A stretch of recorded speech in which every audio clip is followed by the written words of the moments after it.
네, 하태민 경제TV 8월 10일 오늘 태풍이 한반도를 몰아치는 날입니다. 다들 피해 없으시기 바라고요. 여러분이 잘 되시기를 정말 소망하는 방송. 여러분 잘 되시기 위해서 발버둥 치는 방송입니다. 하태민 경제TV 시작하겠습니다. 그동안에 우리 국내 얘기 중심으로 했는데 이제 해외 얘기를 좀 해야 되겠습니다. 생각보다는 좀 질적인 이슈들이 발생을 하고 있는 것 같습니다. 자, 우선 나스닥이 지금 이달 들어서 8월 들어서 하락하는 추세가 뚜렷한데 우리 통계적으로 보면요. 1년 중에 주식시장이 가장 안 좋은 데가 8월입니다. 8월. 그래서 통상 보면 5월, 6월, 8월이 1년 중에 제일 성적이 안 좋은 데인데 마의 8월이래요. 그래서 지금 이 배경을 보면 좀 질적인 요인인데 어떤 게 지금 얘기되고 있냐 여러분 아시겠지만 우선 피치가 지난 8월 1일 날 신용 등급을 이렇게 하향했습니다. 미국식 국가 신용 등급을 8월 1일 날 미국 시간으로 하향했는데 이때만 해도 좀 뜬금없다. 뭐 갑자기 웬 국가 신용 등급을 지금 하향하냐 이랬는데요. 그 다음에 어저께입니다. 그 지역, 요거는 좀 큰 것 같아요. 무디스가 미국 지역은행 10곳의 신용 등급을 강등했다.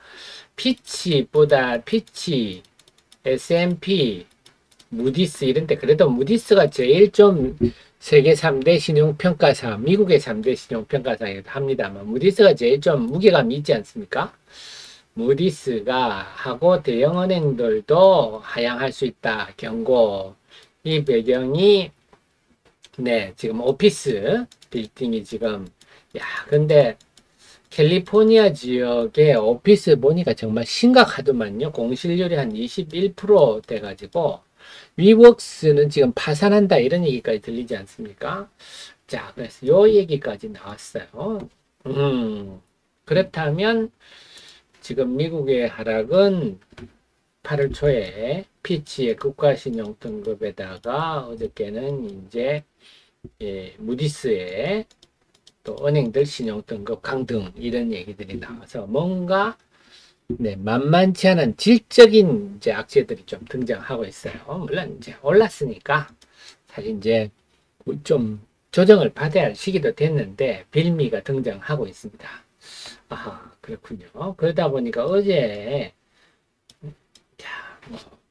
엔비디아 대표적으로 엔비디아도 그냥 어제 음봉은 좀 아프네요.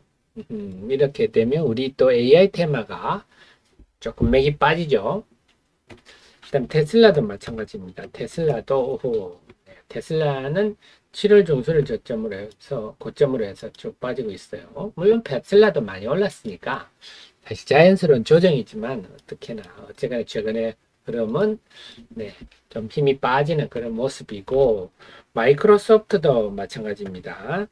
마이크로소프트도 어떻게 보면 엔비디아와 같이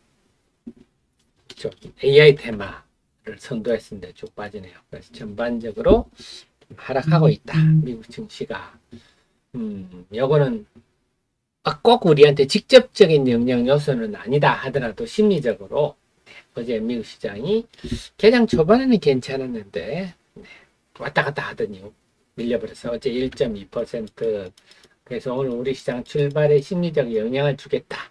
그때 좀 전에 말씀드렸듯이 미국의 무디스가 10개 은행에 대해서 신용 등급을 강등했다. 요거는 좀 알맹이 있고 유효기간이 긴 악재다.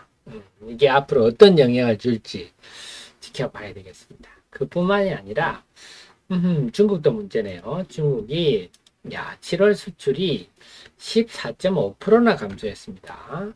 예상보다 더 감소했어요. 6월이 12.4%였지 않습니까?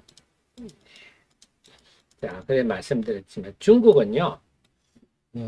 우리나라 같은 경우는 수출이 좀 줄어들어도 우리나라는 워낙 전 산업 부분이 세계적 경쟁력을 갖추고 있어서 우리는 좀 블루칩이죠. 주식으로 치면 우리나라 블루칩이라서 그나마 좀 중국은 그게 아니잖아요. 그동안에 중국은 그냥 싼 것, 네, 그야말로 세계 공장 역할을 해오는, 이 말은 기업으로 치면 영업이익률이 낮은 그런 기업에 해당하는 거거든요. 자, 이런 회사는요, 그 매출이 줄면 한 방에 갑니다.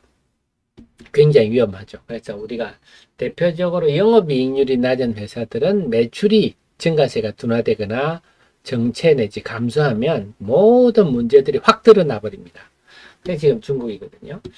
그래서 야 14.5% 오호 요거 좀 심한데 아마 이 수치도 우리가 얼마나 믿어둘지 모릅니다. 중국은 공산주의이기 때문에 네, 이것도 상당히 마사지한 수치일 수도 있어요. 그래서 중요한 거는 우리가 기업 분석할 때 샤오미 같은 회사들이 제일 한심스럽습니다. 샤오미 같은 회사는 영업이익률도 낮고 그래서 이런 회사가 매출이 줄어들면 온갖 문제가 한 방에 드러나서 한 방에 훅 갑니다. 자, 그런 상황이다. 그래서 중국의 수출이 너무 이렇게 또 확 쪼그라들어도 우리한테는 그렇게 반가운 일은 아니죠. 네, 그렇습니다. 그래서 중국이 지금 좀 심각한 상황까지 접어드는데 이 문제가 대책이 지금 없잖아요. 특별히 어떻게 할 수 있는 방법이 없습니다. 뭐냐면 여기에 보면 기사 내용이 보면 중국의 통화 정책에 달려 있다. 자, 그래도 이런 얘기 나오다 보니까 디플레이션 문제, 우리 주식시장이나 경제 제가 가장 싫어하는 디플레이션. 네. 경제가 한마디로 쪼그라드는 거죠. 모든 게 쪼그라드는 게 디플레이션인데요. 그래서 생산자 물가뿐만 아니라 소비자 물가도 하락했다. 그냥 뭐 수요가 줄어드니까 기업은 떨이 하기 바쁘고 그것도 소비자들은 지갑에 돈이 없어서 사주기도 힘들고 한마디로 뭐 경제가 쪼그라드는. 자, 여기 내용을 보면요. 여기에 대해서 모건 스탠리는 네. 그래서 재정 통화 정책에 달라질 것이다. 이런 건 하수들이 하는 얘기죠. 이코노미스트가. 중요한 거는 이런 요인들이 재정 통화만 한다고 될 문제가 아니지. 지금 반간첩법. 결국 반간첩법을 내용을 보니까요. 야, 멀쩡한 사람들 다 잡아넣으려고. 그래서 시위 같은 거를 촬영하는 행위도 반간첩법에 해당한다. 한마디로 중국 정부가 하지 말라는 거는 하면 다 간첩이다. 이게 반간첩법이더라고요. 그러니까 국민을 지극히 통제하는 거죠. 국민도 통제하고 알려진 데이터들조차 외부로 반출하면 다 간첩에 해당할 수 있는. 이러다 보니까 정치적 요인까지 겹쳐서 재정 통합만 한다고 될 일이 아닙니다. 근본적으로 정치적 요인까지 겹쳐 있기 때문에 여러분 아시겠지만 공장은 이미 인도라든지 동남으로 다 이탈하고 있고 자본도 중국에서 다 이탈하고 있고 이런 상황에서 반장, 간첩법 이런 것까지 해서 있는 것도 더 쫓아내는 분위기라서 자 이런 상황인데요. 그래서 중국의 이런 부분도 너무 이렇게 갑자기 심각하게 나빠지면 우리한테 좋을 건 없는데 전반적으로 좀 이제 해외 요인들도 우리가 또 눈여겨봐야 되겠습니다. 국내 요인만 그동안 봤었는데요. 자, 국내 요인은 이제 쏠림 종목군들의 해체 이게 뭐냐면요. 그동안 이 2차 전지 5총사 미래에셋에서 금양만 뺀다면 뭐 미래에셋의 그 2차 전지 소재 ETF가 몰빵하는 종목들이었는데요. 이제는 어제는 보니까 에코프로 한 종목만 좀 어제는 프로그램 매수가 많이 들어왔어요. 외국인들. 아마 오늘은 또 매도가 나올 것 같은데요. 그거밖에 어제 좀 그래서 포스코홀딩스는 어제 마이너스 왔다 갔다 하고 힘이 없더라고요. 전체적으로 보니까 이제 이들 5종목의 7월과 같은 그런 비이성적 동조화 현상은 사라졌더라. 이제 이들도 각자 갈 길을 가더라. 각자 갈 길이 어떠냐 봤더니 일단 그래도 포스코홀딩스 금양은 상대적으로 센 편입니다. 20일 이동 평균선 위에서 아직은 2위에서 움직이고 있습니다. 근데 에코프로는 딱 걸쳤어요. 에코프로는 지금 보면 에코프로 지금 21선에 걸쳐가지고 대롱대롱대롱 이러고 있고요. 그리고 대신에 에코프로 BM이나 포스코 퓨처엠은 21선을 탁 깨고 내려와서 이미 그 하단에 있습니다. 그래서 이제 각자 처지도 다르고 갈 길은 각자 가는 그런 분위기다. 그래서 이들 5종목이 요동을 치면서 집중 현상. 7월 26일 같은 경우는 이들 5종목이 양시장에서 차지하는 비중이 43%였어요. 얼마나 집중적인 이들 종목에 대해서 매매가 있었으니 5종목이 양시장을 합쳐서 43%를 할 정도로 참 극단적인 양상을 보였었는데요. 이제 그런 양상은 흐트러진다. 그 가장 큰 이유가 이제 쇼커버링 3가지였지 않습니까? 일단 ETF, 그 다음에 쇼커버링, 그 다음에 어떤 유튜브의 아주 집요하고 선동적인 집중적인, 지금도 그렇습니다만 이 양반은 계속 온갖 유튜브 방송 나와서 오늘도 뭐 내 종목만 사라 이러고 있는데요. 이제 쇼커버링 사라져 버리니까 나머지 요인만으로는 이들의 오른 주가를 감당할 수가 없는 거죠. 사실 이 고점에 잡으신 분은 지금 굉장히 고통스럽죠. 네, 그래서 여기도 알 수 있는 게 주식시장은요 어떻게 해야 된다? 네, 남들과 다른 길을 갈 수 있는 용기와 지식이 필요하다. 남다른 게 남 따라가면 망한다 하는 겁니다. 이 얼마나 거래가 많았습니까? 이날 이 잡은 분이 엄청 많죠. 이 다음 단말기를 보고 있으면요, HTS를 보고 있으면 이때는 안 살 수가 없습니다. 오늘 이 주식 안 사면 이제 영원히 못 살 것 같아. 이성을 마비시키면서 막 흥분하게 만들거든요.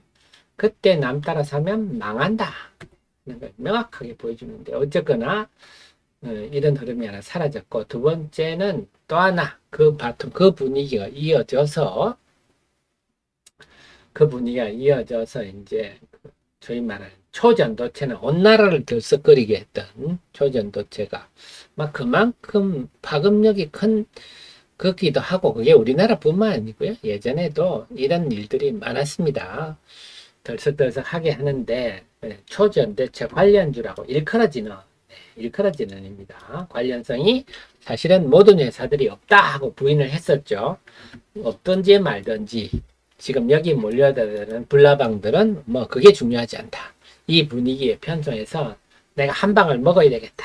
네, 오직 그 마음뿐입니다. 그 마음인데, 여기도 뭐 어제는 신성 델타테크 파워로직스는 올랐고, 덕성 서남은 서남 많이 빠졌네요. 네, 거래량도 많이 줄어들었죠. 전날에 비해서. 전날은 신성 델타테크 파워로직스 서남 이 세 종목이 코스닥 전체 거래 대금에 차지하는 비중이 17%였어요. 얼마나 집중적으로 매매를 했으면, 우리 평소에는 신성 델타테크 파워로직스 관심도 없던 주식이고, 서남은 저도 이런 종목이 있는지 처음 알았어요. 이런 덧보잡 종목들이 전체 거래 대금의 17%를 차지할 정도니까 얼마나 참 난리통이 벌어졌는지. 자, 그런데 이 종목들도 이제 갈 길을 가는 분위기다. 근데 중요한 거는요, 이 종목들은요, 변동성이 약해지면 매력도가 없죠. 왜냐하면 여기에 지금 하는 분들이 다들 이 종목들이 정말 초전도체와 직접적인 관계가 있는지에 대해 심각한 고민을 하고 하는 게 아니잖아요. 네, 이 분위기에 편타서 내가 상한가 한 방 먹자 그런 마음이기 때문에 변동성이 줄어들면 자연히 힘이 빠지는데, 서남 같은 종목은요, 하루 반나절 만에 고점에, 만약에 최고점에 잡았다 하면 지금 하루 반나절 만에 54% 하락했네요. 자, 54% 하락하면 어떻게 되죠? 본전 찾으려면 117% 수익을 내야 됩니다. 그래서 우리가 뭐 쉽게, 자, 1억이 50% 깨지면 5천만 원 됩니다. 근데 이 5천만 원 1억 되려면 100% 수익이 나야죠. 전혀 다른, 참 산은 올라가기는 힘들고요. 미끄러지기는 금방입니다. 그래서 제가 말씀드렸지만, 이런 매매통에 내가 상한가 하나 먹고 들어가서 벌 사람이 있을 것 같죠? 천만에 만만의 공덕입니다. 사람이 이렇게 단말기를 보고 있으면요, 올라갈 때 사게 돼 있고 빠지면 팔게 돼 있습니다. 그게 사람 심리입니다. 그래서 얼마나 많은 또 피해자들이 양산되었을까 또 생각하면요, 안타까운데, 자, 그래서 이제는 시장에 어떤 극단적인 쏠림 현상을 야기하는 요인들은 거의 사라졌다. 이렇게 볼 수가 있겠고요. 자, 그래서 아까 제가 개장 전에, 아까 좀 전에 말씀드렸지만, 안전자산 선호 현상, 네, 요것들, 그래서 미국 국가신용 등급을 강등했고, 어저께는 무디스가 지역은행 10곳 신용 등급 강등했고, 이런 일이 벌어져요. 이게 좀 알맹이가, 특히 지역은행 이거는 알맹이가 있는 거라서, 네, 그리고 중국도 지금 저렇게 수출이 급감하다 보니까 중국 주시장 계속 약세죠. 항생지수 같은 경우.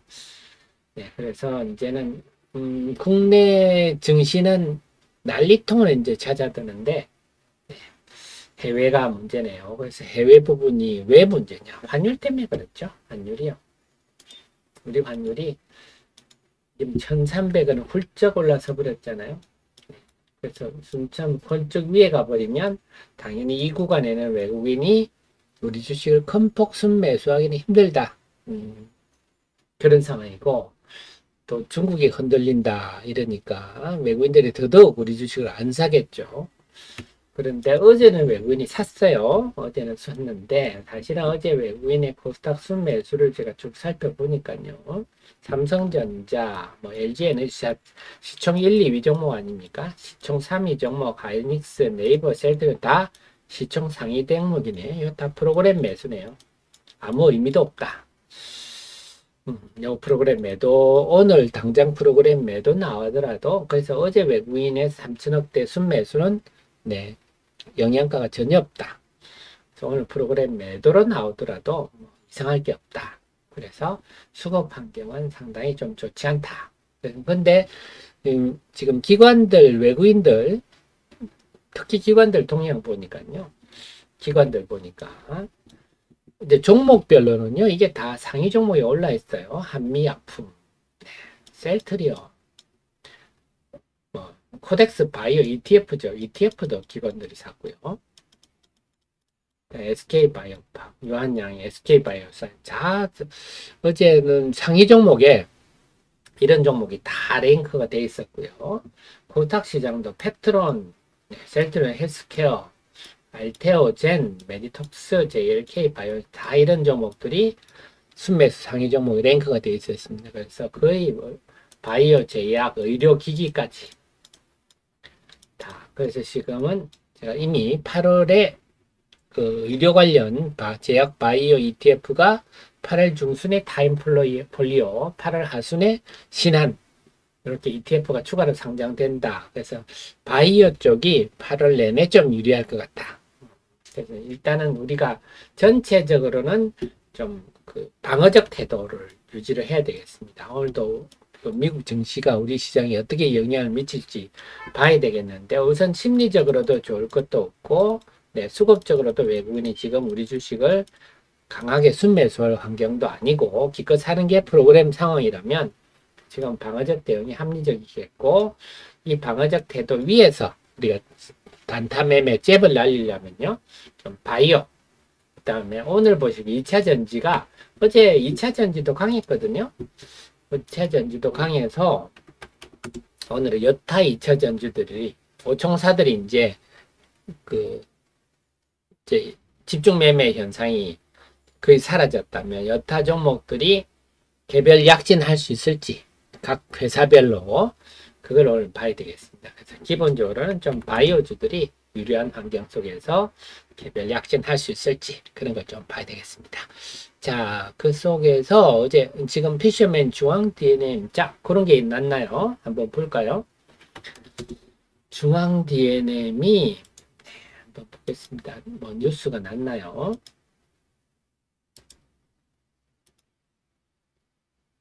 DFD와 전략적 파트너십을 했다. 요거 해석을 한번 해드릴까요? 네, 한번 보겠습니다. 중앙 DNM이 중국의 DFD와 협력 의향서를 체결했다. 의향서니까 MOU에 해당하겠죠. 네. 기술적, 자, 그래서 요걸 보면요. MOU가 그냥 MOU보다 훨씬 의미는 크다. 뭐냐, MOU는 야, 우리 좀 뭐 한번 해볼까? 이런 수준이지만, 자, 요렇게 리튬염이 요거 만드는데도 기술력이 만만치는 않아요. 케미칼 공정이니까요. 그래서 기술적 측면에서 협력한다. 이거는 이 리튬염 공장을 건설하고 안정화시키는데 굉장히 중요한 부분이죠. 이 부분은 상당히 의미가 크고, DFD는요, 이게 세계 1위죠. 세계 1위 리튬염 회사입니다. 즉, 세계 1위 리튬염 회사의 기술력을 함께한다. 이렇게 볼 수 있겠군요. 공정 기술 얘기 나오는군요. 운영 노하우 맞습니다. 세계 1위 어쨌거나 뭐 중국은 우리가 인정할 거는 인정해 줘야 되잖아요. 리튬염 이 소재 부분이 중국이 지금 세계 1위니까요. 세계 1위 기업의 공정 기술과 운영 노하우를 한다. 이건 상당히 의미 있는 MOU다. 봐야 되겠고요. DFD의 시가총액은 한 3조 6천억 되는군요. 자, 요게 또 의미가 있네요. NKM이 2021년부터 DFD로부터 고품질 리튬염을 공급받고 있다. 자, 여기 나오네요. 여기 핵심이 있겠군요. NKM은 합작법인 일정비 리튬염 우선 매수권을 확보했다. 결국 이 말은 리튬염을 유통을 하겠다. 그래서 NKM으로 중앙 DNM이 요 내용을 보면 중앙 DNM이 리튬염을 NKM으로 공급을 하겠다. 이런 의미로 해석이 되네요. 결국 뭐냐? 중앙 DNM이 이제부터는 매출도 확실히 늘리고 영업이익도 만들고 내년 2024년에 리튬염 2만 톤 공장이 완공되기 전까지 유통을 하겠다. 리튬염을 가지고 NKM에 공급하는 걸 하겠다. 이런 의미로 해석이 되네요. 지금 알려진 바로는 한 월 100억 정도로 얘기가 되고 있습니다. 월 100억 정도. 그래서 그러면 원래 나머지 시간 한 500억 정도 매출을 하겠군요. 자, 그래서 이 내용은 단순히 MOU 정도가 아니고요. 이제 일단 보이는 게 기술적 부분에 공장의 3만건 미만 톤의 기술적 부분을 해결했다. 이렇게 굉장히 호재로 작용할 것 같고, 두 번째는 이제 리튬염을 유통을 DFT 걸 중앙 DNM이 받아와서 NKM에 공급하는 그런 일이 발생하겠다. 이런 얘기네요. 자, 여기 뭐 결국 의미하는 게 이제 중앙 DNM이라는 회사를 시장에 잘 모르잖아요. 잘 모르는데 중앙 DNM이라는 회사가 사실은 NKM 오정강 대표가 인수한 회사라 제가 누차 말씀을 드렸는데요. 이제 미래를 향한 청사진이 그냥 청사진이 아니고 이게 구체화되고 있다. 그런 의미라 봐야 되겠고요. 근데 지금 중앙 DNM 시총이 2천억이니까 결국은 이제 중앙 DNM에 물려있는 우리 투자자 입장에서 보면 지금 평가손이 상당히 속쓰리기는 하지만 그래서 제가 드린 말씀은 손해보고 나올 주식은 아니다. 손해보고 나올 주식은 아니다. 이런 얘기가 되겠습니다. 시총이 2천억이면요. 앞으로 이 청사진에 비하면 지금 2천억은 턱이 없죠. 제가 펀드 매니저 같으면 살살 사모으겠는데 펀드 매니저도 아직 이 종목도까지 잘 모를 겁니다. 아마 엔캠도 잘 모를 거예요. 그런 의미네요. 그렇습니다. 그래서 중요한 거는 뭐냐? 우리가 주식을 기업을 볼 때 기업의 미래 성장성이 확실히 보인다면 우리가 불안해할 이유는 없죠. 그래서 지금까지 주가 빠진 게 좀 놀라운데요. 그래서 앞으로 2차 전지가 좀 안정화되면 좀 달라지겠구나. 이렇게 볼 수 있겠네요. 그래서 오늘 지금 중앙 DNM에 오늘 나온 기사는 상당히 의미 있는 극복이는 뭐 의향서 정도가 아니냐 하지만 제가 내부로 이렇게 쫙 살펴보니까 행간의 의미가 상당히 큰 기사네요. 여러분 곁에 이 특급 참모가 이렇게 빨리 파악해서 브리핑 해드리니까 우리 애청자님들은 주식 투자라는 사업을 하는 CEO님으로서 충분히 잘 하실 수가 있습니다.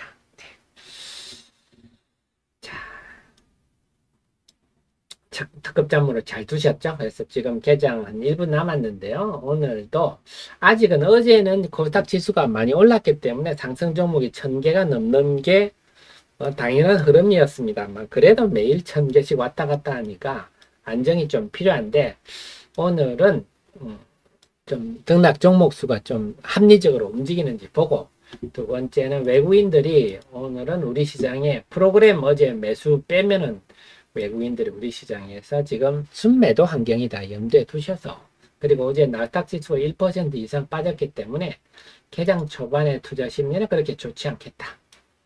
그래서 이제 오늘의 시장 내부 관점에서 전체적으로는 좀 방어적 태도를 하시고, 내부적으로는 2차 전지의 개별 재료주들이 각계약진 할 수 있는지, 두 번째는 바이오주들이 오늘 탄력을 발휘하는지, 거기 두 가지 초점을 맞추시고 보시면 되겠습니다. 그러면 15초 후에 개장 방송 함께 하시겠습니다.